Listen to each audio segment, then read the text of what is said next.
ಅತಿಯಾದರೆ ಕಾವಿನ ಕಂಡ ವಿಶೇಷ ಕಾರ್ಯಕ್ರಮಕ್ಕೆ ಮತ್ತೊಮ್ಮೆ ತಮಗೆಲ್ಲ ಸ್ವಾಗತ. ಇಲ್ಲಿ ತನಕ ನಾವು ಸಾಕಷ್ಟು ಮಾತಾಡಿದ್ದೀವಿ. ಒಂದು ಮಾತು ಮಾತ್ರ ಸತ್ಯ, ಯಾವ ಮನುಷ್ಯ ಏನು ತಪ್ಪು ಮಾಡ್ತಾನೆ ಯಾವ ಸಂದರ್ಭದಲ್ಲಿ ಹೇಳಲಿಕ್ಕೆ ಸಾಧ್ಯ ಇಲ್ಲ. ಯಾಕಂದ್ರೆ ಅವನ ಎಲ್ಲದನ್ನೂ ಕೂಡ ಅಳದು ತೂಗಿ ಕರೆಸೋಕ್ಕಾಗಲಿ ಅಥವಾ ನೀನು ಇಂಥ ಸೇವೆ ಮಾಡು ಅಂತ ಹೇಳೋಕ್ಕಾಗಲಿ ಅದು ಸಾಧ್ಯವಿಲ್ಲದ ಮಾತು. ಆದರೆ ಒಂದು ಮಾತು ಮಾತ್ರ ನಿಜ, ಯಾರು ತಪ್ಪು ಮಾಡ್ತಾರೆ ಅವರಿಗೆ ಶಿಕ್ಷೆ ಆಗಲೇಬೇಕು. ಆದರೂ ಶಿವಕುಮಾರ ಸ್ವಾಮಿ ಆಗಲಿ, ನಾನಾಗಲಿ ಅಥವಾ ಇನ್ನೊಬ್ಬ ಆಗಲಿ, ತಪ್ಪು ತಪ್ಪೇನೆ. ಸೊ ಹೀಗಾಗಿರುವಂಥ ನಾನು ವಿಡಿಯೋ ಹತ್ರ ಮಾತಾಡ್ತಾ ಮತ್ತು ಬೇರೆ ನಮ್ಮ ಸ್ನೇಹಿತರ ಹತ್ರ ಮಾತಾಡ್ತಾ ಹೇಳ್ತಾ ಇದ್ದೆ, ಯಾರು ತಪ್ಪು ಮಾಡಿದ್ರು ಕೂಡ ಮಾಧ್ಯಮಗಳು ಅದನ್ನು ಒಕ್ಕೊರಲಿಂದ ಖಂಡಿಸಬೇಕು. ಅಷ್ಟೆಲ್ಲ ಇವ್ರ ವಿರುದ್ಧ ನಿರಂತರವಾಗಿ ತೋರಿಸುವಂಥ ಪ್ರಯತ್ನಗಳಾಗಬೇಕು. ನಾನು ಅದಕ್ಕೆ ಹೇಳ್ತಾ ಇದ್ದೆ, ಇವತ್ತು ನಿಮ್ಮನ್ನು ಕರೆಸಿರ್ಬೋದು, ನಾಳೆ ನೀವು ತಪ್ಪು ಮಾಡಿದ್ರೆ ನಿಮ್ಮ ತಪ್ಪುಗಳನ್ನು ನಾವು ತೋರಿಸ್ಲಿಕ್ಕೆ ಸಿದ್ಧವಾಗಿದ್ದೀವಿ ಅನ್ನುವಂಥ ಮಾತನ್ನು ನಾನು ಹೇಳಿದ್ದೇನೆ. ಬನ್ನಿ ಈಗ ರವೀಂದ್ರ ರೇಷ್ಮೆ ಅವರು ಮತ್ತೆ ಹೇಳ್ತಾರೆ ಕೇಳೋಣ. ಸರ್, ತಾವು ಒಳ್ಳೆ ಮಾತನ್ನು ಹೇಳಿದಿರ್ತಾವೆ.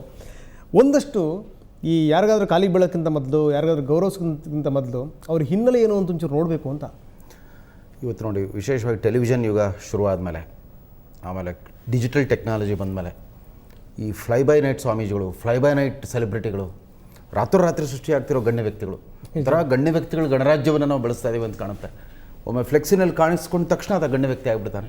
ಒಂದು ಯಾವುದೋ ಟಿ ವಿ ಚಾನಲ್ ಚರ್ಚೆಯಲ್ಲಿ ಅವಕಾಶ ಸಿಕ್ಕ ತಕ್ಷಣ ನಾನು ಶ್ರೀಧರ್ ಅವ್ರು ಹೇಳಿದಾಗೆ ಆ ಥರದೊಂದು ಭ್ರಮಾಲೋಕಕ್ಕೆ ಹೊರಟುಬಿಡ್ತವೆ.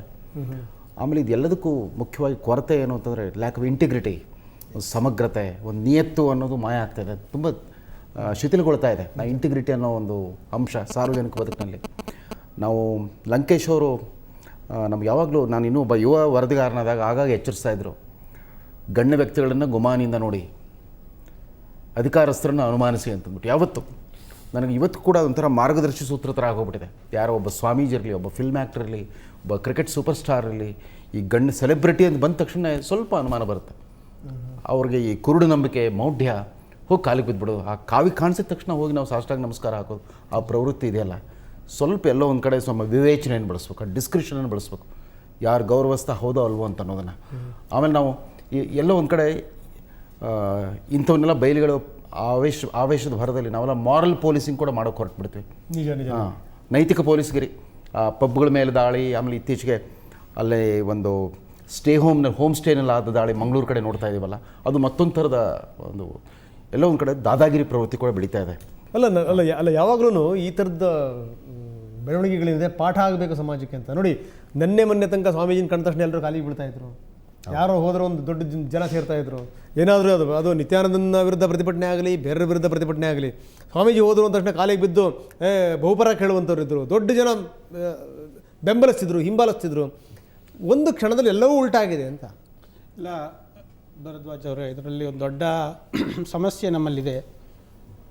ವ್ಯಕ್ತಿ, ಸಮಾಜ ಇವುಗಳೆಲ್ಲ ಒಂದು ರೀತಿಯ ಜಾಲದಲ್ಲೇ ಇರ್ತದೆ.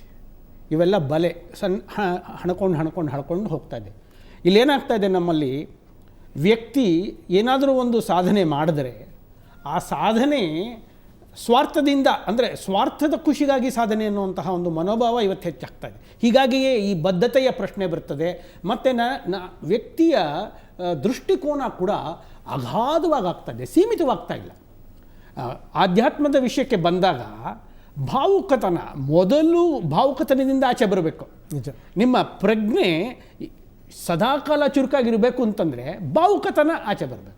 ಗಾಂಧಿಯವರಲ್ಲಿದ್ದಾಗ ಸತ್ಯಶೋಧನೆಯ ಬಗ್ಗೆ ಮಾತಾಡಿದಾಗ ಸಾಕ್ಷಾತ್ಕಾರ ಅನ್ನೋದೊಂದು ಬರೋದು. ಅಂದರೆ ನನ್ನ ಒಳ ಮನಸ್ಸಿನಲ್ಲಿ ಏನಿದೆ ಅದನ್ನು ಮುಚ್ಚಿಡಕ್ಕೆ ಇಷ್ಟಪಡಲ್ಲ, ನಾನು ಹೊರಗಡೆ ತರ್ತೀನಿ, ಅದು ಬೇರೆಯವ್ರು 4 ಜನ ನೋಡಲಿ, ನಾನು ಇದು ಒಪ್ಪಿಗೆ ಆಗುತ್ತಾ ಅನ್ನೋದು ಅವರು ಹೇಳಿ ನಾನು ಒಪ್ಕೋತೀನಿ. ಹೀಗಾಗಿ ಸಮಾಜಕ್ಕೂ ವ್ಯಕ್ತಿಯ ಒಳ ಮನಸ್ಸಿಗೂ ಘರ್ಷಣೆಗಳಾಗ್ತಾ ಇದ್ದಿದ್ದು ಕಡಿಮೆ. ಆದರೆ ಘರ್ಷಣೆಗಳು ಆದಾಗ ಅದರಿಂದ ಹೊರಗಡೆ ಬರುವಂತಹ ಮಾರ್ಗಗಳು ಇರ್ತಾಯಿತ್ತು. ಇವತ್ತಿನ ದಿನ ಏನಾಗ್ತದೆ, ನಾವು ನೈತಿಕ ಪ್ರಾಧಾನ್ಯತೆಯನ್ನು, ಒಬ್ಬ ವ್ಯಕ್ತಿಯಲ್ಲಿ ಅತ್ಯುನ್ನತವಾದ ನೈತಿಕ ಮಟ್ಟವನ್ನು ಮುಟ್ಟಿದ್ದಾನೆ ಎಂದಾಗ ಅವನೊಬ್ಬ ಗುರು ಆಗ್ತಾನೆ, ಒಬ್ಬ ಅತಿ ಆಗ್ತಾನೆ, ಒಬ್ಬ ಸ್ವಾಮೀಜಿ ಆಗ್ತಾನೆ, ಒಬ್ಬ ಮಠಾಧಿಪತಿ ಆಗ್ತಾನೆ. ಅಲ್ಲಿ ತನ್ನ ಆಚಾರ ವಿಚಾರಗಳ ಮೂಲಕ, ಅವನು ಮಾತಿಗಿಂತ ಹೆಚ್ಚಾಗಿ ಕೃತಿಯ ಮೂಲಕ ಇದನ್ನು ತೋರಿಸ್ತಾನೆ. ಇವತ್ತು ಇದರ ಕೊರತೆ ಜಾಸ್ತಿ ಆಗ್ತಾ ಇದೆ, ಶಿಕ್ಷಣದಲ್ಲೂ ಬರ್ತಾ ಇಲ್ಲ. ನೀವು ಹೇಳಿದ ಕರೆಕ್ಟ್ ಡಾಕ್ಟ್ರೆ, ಮಾತು ಜಾಸ್ತಿ ಆಗ್ತಾ ಇದೆ, ಕೆಲಸ ಕಡಿಮೆ ಆಗ್ತಾ ಇದೆ. ಅದರಲ್ಲೂ ಈ ತಲೆ ಮತ್ತು ಬಾಯಿ ನಡುವೆ ಫಿಲ್ಟರ್ ಇಲ್ಲ ಅಂದ್ಬಿಟ್ರೆ ಭಾರಿ ಕಷ್ಟ. ಕೆಟ್ಟ ಮನಸ್ಸು ಜಾಸ್ತಿ ಆಗ್ತಾ ಇದೆ, ಒಳ್ಳೆ ಮಾತು ಜಾಸ್ತಿ ಬರ್ತಾ ಇದೆ. ಆಮೇಲೆ ಜೊತೆಗೆ ಇತ್ತೀಚಿನ ಸ್ವಾಮೀಜಿಗಳಿಗೆ ಬರೀ ಪುಡಿ ಸ್ವಾಮಿಗಳು ಅಷ್ಟೇ ಅಲ್ಲ, ಈ ಐತಿಹಾಸಿಕ ಪರಂಪರೆಯಿರೋ ಸ್ವಾಮಿಗಳು ಕೂಡ ಬರೀ ಅತಿಯಾದ ಲೌಕಿಕ ವ್ಯವಹಾರಗಳಿಗೆ ತೊಡಗಿಸ್ಕೊಳ್ತಾ ಇದ್ದಾರೆ. ಅದು ರಾಜಕಾರಣ ಇರ್ಬೋದು, ವ್ಯಾಪಾರಿ ಚಟುವಟಿಕೆ ಇರ್ಬೋದು. ಇದೆಲ್ಲ ಶುರುವಾಗಿದ್ದು ಯಾವಾಗ ಈ ಮಠಗಳು ಕ್ಯಾಪ್ಟೇಷನ್ ಕಾಲೇಜುಗಳನ್ನು ಸ್ಥಾಪಿಸಿ ಈ ವ್ಯಾಪಾರೀಕರಣ, ಶಿಕ್ಷಣದ ವ್ಯಾಪಾರೀಕರಣ ಕೈ ಹಾಕಿದ್ರೋ ತಕ್ಷಣ ಅವ್ರಿಗೆ ದೊಡ್ಡ ಪ್ರಮಾಣದ ಹಣ ಕಾಣಿಸ್ಲಿಕ್ಕೆ ಶುರುವಾಯಿತು. ಆ ಮಠಗಳ ಮನೋಧರ್ಮವೇ ಬದಲಾಗೋಕ್ಕೆ ಶುರು ಆಗ್ಬಿಡ್ತು. ಇವತ್ತು ಅನೇಕ ಪಕ್ಷಗಳು ಬಿ ಫಾರ್ಮ್ ಕೊಡುವಾಗ ಆ ಮಠದ ಸ್ವಾಮಿನ ಕನ್ಸಲ್ಟ್ ಮಾಡಿಬಿಟ್ಟು ತಮ್ಮ ಅಭ್ಯರ್ಥಿಗಳ ಪಟ್ಟಿನ ಆರಿಸೋ ಅಷ್ಟರ ಮಟ್ಟಿಗೆ ಇವರು ತೊಡಗಿಸ್ಕೊಂಡಿದ್ದಾರೆ. ಸರಿ ಹೇಳಿದ್ರಿ. ಬನ್ನಿ ಕೇಶವ್ ಕುಮಾರ್ ಏನು ಹೇಳ್ತಾರೆ ಕೇಳೋಣ. ಕೇಶವ್, ಎಲ್ಲದನ್ನು ಗಮನಿಸ್ತಾ ಇದ್ದೀರಿ. ಒಂದು ಮಾತು ಮಾತ್ರ ಸತ್ಯ ಏನಂದರೆ, ಬಿದ್ದಾಗ 4 ಕಲ್ಲು ಅಂತಾರಲ್ಲ, ನಿಜ ನೋಡಿ. ನಡಿಬೇಕಾದ್ರೆ ಮನುಷ್ಯಂದೆಲ್ಲ ನಡೀತಾ ಇರುತ್ತೆ. ಒಂದು ಸರಿ ಎಡವದ ಅಂತಂದರೆ ಅವನು ಅಧಪತನ ಶುರುವಾಯಿತು ಅಂತ ಅರ್ಥ. ನಾನು ಶಿವಕುಮಾರ್ ಸ್ವಾಮೀಜಿ, ಹಲವಾರು ನಮ್ಮ ಸುತ್ತೂರು ಸ್ವಾಮೀಜಿಗಳು, ಬರಂಬಾಪುರಿ, ಇವರೆಲ್ಲ ನನಗೆ ದೊಡ್ಡ ದೊಡ್ಡ ಸ್ವಾಮೀಜಿಗಳ ನಿಕಟ ಸಂಪರ್ಕ ಇದೆ. ನಾನು ಅವ್ರನ್ನ ಭಾಳ ಹತ್ತಿರದಿಂದ ನೋಡಿದ್ದೀನಿ. ಹತ್ತಿರದಿಂದ ಅಂದರೆ ನನಗೆ ಏನು ಸ್ವಾಮೀಜಿಗಳು ಯಾವ್ಯಾವ ಥರ ಇರ್ತಾರೆ ಅಂತ ನನಗೆ ಗೊತ್ತಿದೆ. ಆ ಸ್ವಾಮೀಜಿಗಳಲ್ಲಿ ನಾವು ಒಂದು ಕಣ, ನಾವು ಅವ್ರ ಮುಂದೆ ಅಂಥ ಒಂದು ದೊಡ್ಡ ದೊಡ್ಡ ಸ್ವಾಮೀಜಿಗಳು ಇರಬೇಕಾದ್ರೆ ನೋಡಿ, ಇವತ್ತರೆಗೂ ನಮ್ಮ ಯಾರು ವೀರಶೈವ ಸ್ವಾಮೀಜಿಗಳು ಒಬ್ಬರು ಒಂದು ಕೊಳಲ, ಇವರು ನಮ್ಮ ಕೋಡಿಮಠ ಸ್ವಾಮಿಗಳು ಒಬ್ಬರು ಬಿಟ್ಟರೆ ಇನ್ಯಾರೂ ಮಾತಾಡೋದಿಲ್ಲ. ಯಾಕೆಂದರೆ ಅವರದೇ ಆದ ಒಂದು ಲೆವೆಲ್ ಇರುತ್ತೆ, ಅವರದೇ ಆದ ಒಂದು ಸಿದ್ಧಾಂತ ಇದೆ. ಸೊ ಇಂಥ ಇದರಲ್ಲಿ ನನಗೆ ಅವತ್ತು ಕೇಳಿದಾಗ ಭಾಳ ಬೇಜಾರಾಯಿತು. ಇವನು ಬಂದು ನನಗೆ ಅವತ್ತು ಮೆಗಾ ಫೈಟಲ್ಲಿ ನನ್ನ ಎದುರುಗಡೆ ನಿಂತ್ಕೊಂಡಾಗ ಅವತ್ತೇ ನನಗೆ ಡೌಟ್ ಬಂತು.